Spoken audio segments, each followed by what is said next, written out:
بسم اللہ الرحمن الرحیم۔ کسان دوستو، آپ کا ڈاکٹر نعیم آپ کی خدمت میں حاضر ہے، اور آج ہم بات کریں گے گنے کی فصل پر۔ ہر فصل کی اچھی ویرائٹیاں آ گئی ہیں، سیڈ مافیا بھاری ہو چکا ہے، لیکن کسی بھی اچھی ویرائٹی کی جو پیداوار میں حصہ داری ہے وہ ہے 10%۔ اگر 100 من پیداوار ہے تو 10 من ویرائٹی کی وجہ سے پیداوار بڑھے گی، اور 90% اس کی مینجمنٹ سے بڑھے گی۔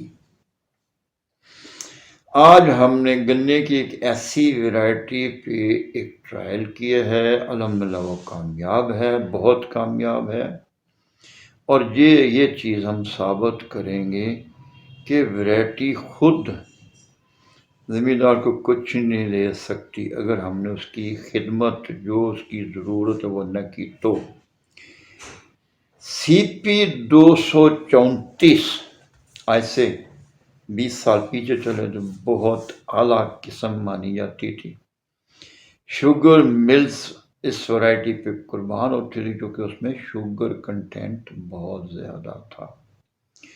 مجھے کچھ شوگر ملز والوں نے خود ملاقات کر کے ریکویسٹ کی کہ اس ورائٹی پہ ریڈ راٹ، اردو میں رفتہ روگ کہتے ہیں، یہ بیماری بڑھنا شروع ہو گئی ہے، تو میں شک کہ یہ ورائٹی فلاپ ہو جائے گی، تو آپ ہمیں اس کا حل بتائیں۔ خیر ہم نے اس کا حل ڈھونڈا بھی اور بتایا بھی۔ اس وقت یہ جو آپ کا میڈیا ہے وہ صرف تحریر تھی، مختلف میگزین میں آرٹیکل لکھتا تھا، وہ اتنا افیکٹو نہیں تھا جتنا یہ اب والا میڈیا جو ہے وہ کامیاب ہوا ہے الحمدللہ۔ تو ضلع رحیم یار خان، تحصیل و ضلع رحیم یار خان، کوٹ سمابا، ایک میرا گروہ تھا جس نے مجھے 35 سال بعد رابطہ کیا۔ گنے کا گروہ تھا، گنے پہ جتنے کیڑے حملہ آور ہوتے ہیں ہم نے اس کو صرف پانی کے ساتھ ڈیزل فلڈ کیا اور وہ بیماری کنٹرول ہو گئی، اور وہ اب تک گنے کی بیماری کنٹرول کرنے کے لیے 5 لیٹر ڈیزل ہی فی ایکڑ استعمال کر رہے تھے۔ لیکن جو ریڈ راٹ ہے یہ تو ایک فنگل ڈیزیز ہے۔ فنگس کی 2 قسمیں ہیں، ایک فنگس ہے ڈونی ملڈیو، ایک ہے پاؤڈری ملڈیو۔ پاؤڈری کا حملہ کہیں کبھی ہوتا ہے، اور مئی جون جولائی میں جب موسم بالکل گرم خشک ہو، لیکن ڈونی ملڈیو ہر فصل پہ سارا سال ہی رہتی ہے۔ کسی بھی فنگس کے خواہ وہ ڈونی ہو یا پاؤڈری، اس کے جراثیم 2 قسم کے ہوتے ہیں۔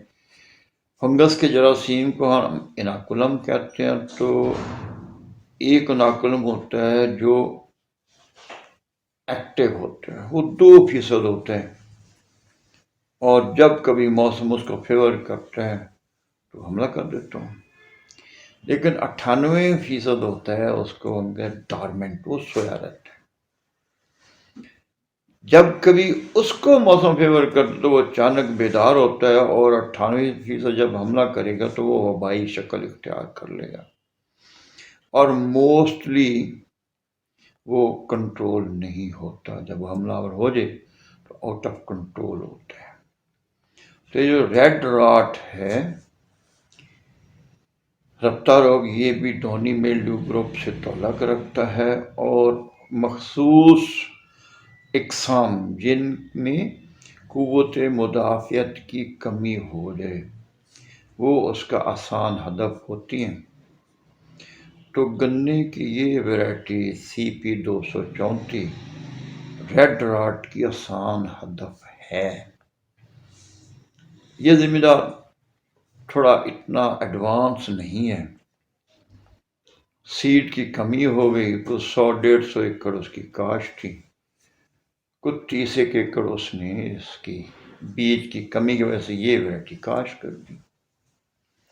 اگست ستمبر جب ہوا میں نمی کا تناسب بڑھتا ہے بارشوں کی وجہ سے، تو اس بیماری کا حملہ گنے پہ شروع ہو جاتا ہے۔ انہوں نے مجھے اگست کے شروع میں انوائٹ کیا کہ جی ہمارا یہ غلطی ہو گیا، نمبر کا ان کے پاس میرا رابطہ نمبر نہیں تھا، کہیں سے مل گیا، رابطہ کہ جی ہمیں آپ کی ضرورت ہے، ہمیں آپ کو وقت دیں۔ میرا دورہ رحمیال خاں اور یہ سندھ کا تھا، تو میں واپسی پہ ان کے پاس رکا، ان کی فصلیں دیکھی، تو دیکھ کے میں نے ان کو یہ فارمولہ بتایا کہ ہم ڈرم میں 100 لیٹر پانی ڈالتے ہیں، اس میں 1 تھیلا زوراور، اور وہ نہ ملے تو پھر ڈی اے پی ڈال دیتے ہیں، پھر اس میں 25 سے 50 kg گندک کا تیزاب ملاتے ہیں احتیاط سے، تاکہ وہ پانی باہر نہ چلے جائے، اور اس کو ڈنڈے سے ہلا کے محلول بنا دیتے ہیں۔ یہ بن جاتا ہے فاسفیٹ کی بجائے فاسفورک ایسڈ۔ فاسفیٹ کھادیں ہماری زمین کے لیے قطعاً غیر موضوع ہے۔ یہ ہمارے ساتھ المیہ ہے کہ ہمارے ماہرین نے ہمیں فاسفورک ایسڈ سے متعارف کرانے کی بجائے فاسفیٹ کے چکر میں پھنسا دیا، اور اب وہ عاشق صاحب ایوب ایگریکلچر ریسرچ انسٹیٹیوٹ کے سینئر سائنس وہ کہہ رہے ہیں کہ جی یہ تو شراب بن جائے گی۔ پہلے تو اس کو سمجھ لو، پھر ٹرائل کرو، رزلٹ نہ آئے تو کنڈیم کر دینا، آ گیا تو مان جانا۔ تو فاسفورک ایسڈ بنایا، پھر اس میں ہم نے 1 تھیلا کاپر سلفیٹ، نیلے طوطے کو کہتے ہیں، عام طور پہ جو کاپر سلفیٹ ملتا ہے بازاروں میں یا امپورٹڈ، وہ ہوتا ہے پینٹا ہائیڈریٹ، 5 مالیکول پانی کے اور 1 مالیکول کاپر سلفیٹ کا۔ ہم اس کو ٹریٹ کرتے ہیں اپنے طریقے سے، تو اس کو بنا لیتے ہیں مونو ہائیڈریٹ۔ اگر مونو ہائیڈریٹ ہو جائے تو اس میں 1 ہی مالیکول پانی کا اور 1 ہی مالیکول کاپر سلفیٹ کا ہوگا، یہ آسانی سے پانی میں حل بھی ہوگا، اور ڈونی میلڈیو ویرائٹی اس فنگس کی کوئی بھی فصل پہ ہو ڈونی میلڈیو، تو 42 سال میں نے دیکھا کہ کاپر کے علاوہ کوئی پیسٹی سائڈ اس کو نہیں مار سکا۔ ڈونی میلڈیو کی ایک ہی دوائی سے مرتا ہے، وہ ہے کاپر سلفیٹ، جو ڈارمنٹ جراثیم ہے۔ جو ایکٹر ہے وہ کاپر ہائیڈروکسائڈ، کاپر آکسی کلورائڈ، اس سے مرتا ہے۔ تو جب وہ 25 کلو گرام میں حل ہو گیا، پھر ہم نے اس میں 25 kilogram zinc sulphate monohydrate China سے امپورٹڈ، وہ ایسا ڈالتے گئے، وہ محلول بن گیا۔ تو زنک سلفیٹ بن گئی زنک ہائیڈروکسائڈ، اور ساتھ سلفیورک ایسڈ بن گیا۔ کاپر سلفیٹ کاپر ہائیڈروکسائڈ بن گیا اور سلفیورک ایسڈ بن گیا۔ میں ٹوبا میں بیٹھا تھا 2 ماہ پہلے، تو ایک نوجوان گروور کاپر ہائیڈروکسائڈ 3500 روپے کلو خرید کے لایا مارکیٹ سے۔ لیکن اللہ کے بندے، یہ تو آپ کے ساتھ ظلم ہے۔ 1 کلو گرام کاپر سلفیٹ کو اگر پانی میں ڈال دو اور وہ پانی میں حل ہو جائے، تو وہ کاپر سلفیٹ نہیں رہے گا، وہ کاپر ہائیڈروکسائڈ بن جائے گا اور سلفیورک ایسڈ بن جائے گا، اور وہ آپ کا 300-350 روپے بن جانا ہے۔ اس کو واپس کرو اور کاپر سلفیٹ لے، اور کو پانی میں حل کر کے جہاں آپ کو کاپر ہائیڈروکسائڈ استعمال ہوا وہ پلٹ کر دو۔ تو جب زنک سلفیٹ حل ہو گیا، تو سلفیورک ایسڈ سے، کاپر سلفیٹ کے سلفیورک ایسڈ سے، زنک سلفیٹ کے سلفیورک ایسڈ سے، ڈرم اتنا گرم ہو جاتا ہے کہ اس کو ہاتھ نہیں لگتا، اور محسوس ہوتا کہ شاید یہ ڈرم پگھل جائے۔ تو پھر ہم نے اس ٹیمپریچر کو لو کرنے کے لیے اس میں ہم نے 1 بیگ یوریا ملا دیا۔ یوریا ٹھنڈک پیدا کرتا، اس نے واقعی اس کا ٹیمپریچر ڈاؤن کر دیا۔ اور بورک ایسڈ جو ہے اگر یوریا نہ ڈالا جائے اس محلول میں تو اس کو حل کرنے کے لیے ڈھیلے ہاتھ سے ملنے پڑتے ہیں، اور پانی بھی گرم ہوتا ہے، اور تیزاب کے نام سے بھی لوگ فارمرز بدکتے ہیں۔ میں نے خیر اس میں اپنے ہاتھ دھو کے دکھائے ہوئے ہیں، فلم ویڈیو اپلوڈ کی ہوئی ہے۔ اگر یہ کیمیکل جب اس کو ڈی اے پی سے نیوٹرلائز کرا دیں گے تو پھر سلفیورک ایسڈ کا وجود نہیں رہتا اور آپ کے ہاتھ کو کچھ نہیں ہوگا۔ محکمہ زراعت کے ایک ڈاکٹر صاحب میرے قابو آ گئے دیپال پور میں، تو میں نے اس کے ہاتھ دھلانے چاہے تو وہ تو بھاگ لیا۔ 2 لونڈے میں نے بچائے، بٹ ان کے پیچھے دوڑایا گیا، چک کے انہوں چک لیا گیا سیر ڈوبیے بچ۔ تو خیر اس نے پھر ہاتھ دھو لیا، اور 2 منٹ کے 3 میں بعد کے دیکھو یار میرے ہاتھوں کو کچھ بھی نہیں ہوا، یار میرے ہاتھوں کو کچھ بھی نہیں ہوا۔ لیکن یار تم نے کیمسٹری پڑھی نہیں ہے، کیمسٹری پڑھی ہوتی تو تم یہ بات کرتا نہ کرتے، کیونکہ 2 کیمیکل ریئیکشن کیمیکلز جب آپس میں ریئیکٹ کرتے ہیں تو پھر ان دونوں کا وجود ختم ہو جاتا ہے۔ جب ہم نے ایم اے پی زوراور کو اور تیزاب کو پانی کی مدد ریئیکٹ کروایا تو ایم اے پی بھی ختم ہو گئی، سلفیورک ایسڈ بھی ختم ہو گیا۔ اب آپ کے لیے کوئی خطرہ نہیں ہو سکتا، بے فکر ہو جائے۔ پھر ہم نے اس میں بورک ایسڈ 25 کلو ترکی سے منگاتے ہیں، وہ 17% بوران، اس میں بوریکس میں 11%۔ جتنی کمپنیاں یہ سب ایون ایف ایف سی بھی بوریکس دے رہے ہیں قوم کو۔ بورک ایسڈ اور بوریکس کا ریٹ میں 100% کا ڈفرنٹ ہے۔ اگر بورک ایسڈ 300 روپے کلو ہے تو وہ 150 روپے 125 روپے کلو ہوگا، کیونکہ کمپنیوں کو تو پیسے چاہیے۔ زمیندار کی فصل یا زمین کا کیا حشر ہوتا ڈیم کیئر، وہ پنجابی کی کہاوت مشہور ہے، لاگیاں لاگ لینے پویں جاندی رنڈی ہو جائے۔ تو ہم نے بورک ایسڈ ڈالا، ڈنڈا مارا، ٹھک ٹھک ہو گیا، ملنا ہی نہیں پڑا۔ اس ڈرم کو ہم نے سی پی 234 کی 4 ایکڑوں میں فلڈ کر دیا، اس کے ساتھ 2 بوری یوریا اور 6 تھیلے میگنیشیم کلورائڈ فی ایکڑ بھی فلڈ کر دیا۔ میں تقریباً 1.5 سے 2 ماہ کا وقفہ تھا، درمیان میں شاید 2.5 ماہ ہو گیا، مجھے ایگزیکٹ یاد نہیں ہے۔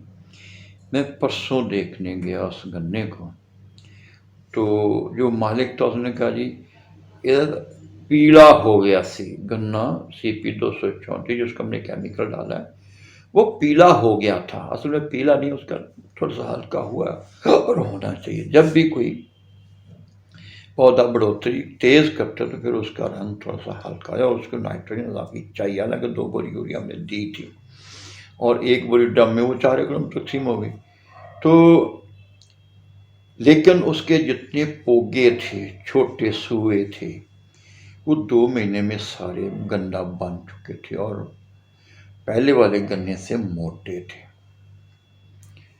تقریباً جن ایکڑوں کا ہم نے وہ کیمیکل نہیں دیا تو ان سے پودوں کی تعداد 2 گنا سے زیادہ محسوس ہو رہی تھی۔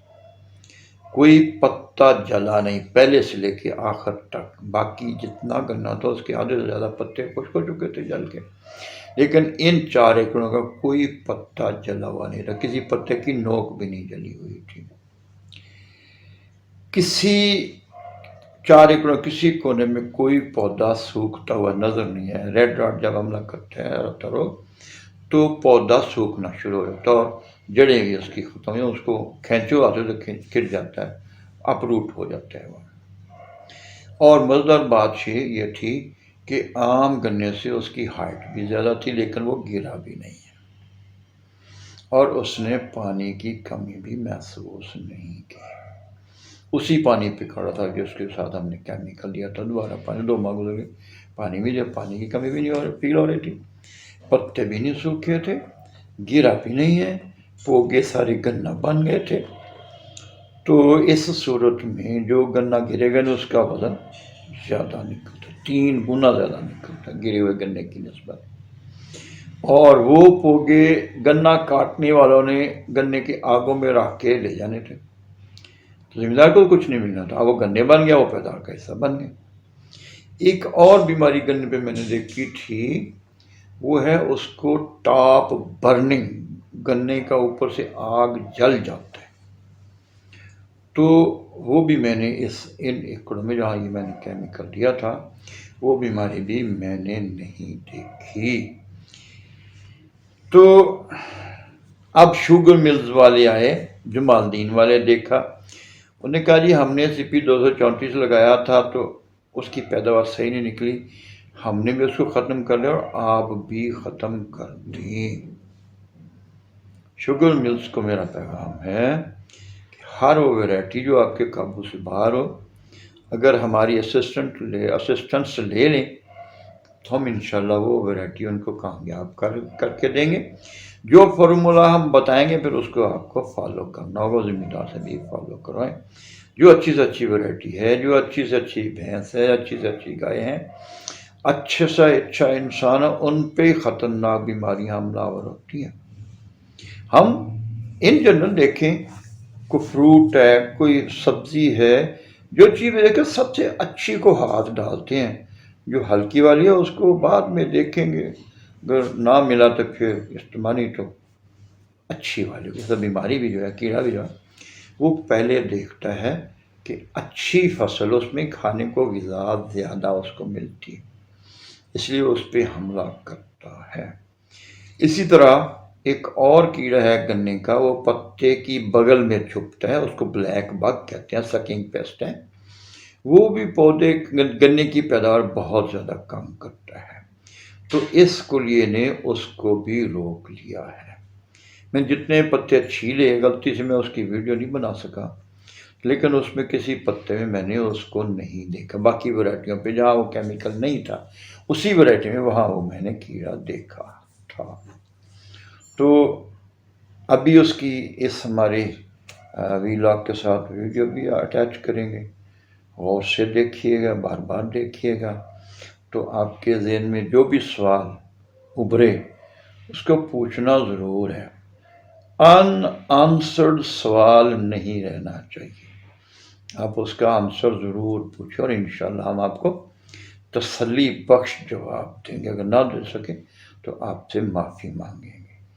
وما علینا الا البلاغ۔ بہت شکریہ، اللہ حافظ و ناصر ہو، اور اللہ نیکی کی لمبی عمر سے دے اور کامیابیاں نصیب کرے، آمین۔